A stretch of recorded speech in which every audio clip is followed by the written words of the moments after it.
আপনার চলচ্চিত্র দেখে আপনার সমিতি থেকে আপনার সদস্যপদ ছেড়ে দিয়েছে বা আপনাকে সদস্যপদ থেকে প্রত্যাহার করেছে বা আপনাকে সাংবাদিকতা কি সদস্যপদ খেয়ে দিয়েছে এটা শব্দ এটা খেয়ে দিয়েছে এই কারণে বলছি, কারণ এটা ইন্টেনশনালি খেয়েছে বলে অভিযোগ উঠেছে।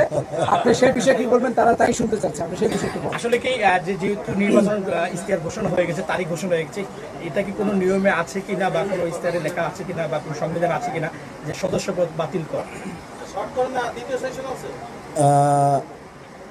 যেটা যেটা করেছে সম্পূর্ণ, আপনারই তো বলে দিলেন, যেটা করেছে সম্পূর্ণ অবৈধ উপায়, অন্যায় এবং অনিয়মতান্ত্রিক, অগঠনতান্ত্রিক। আমার গঠনতন্ত্র আমি মুখস্থ, আমার কাছে আমার গঠনতন্ত্রে আমি তিনবারের সেক্রেটারি।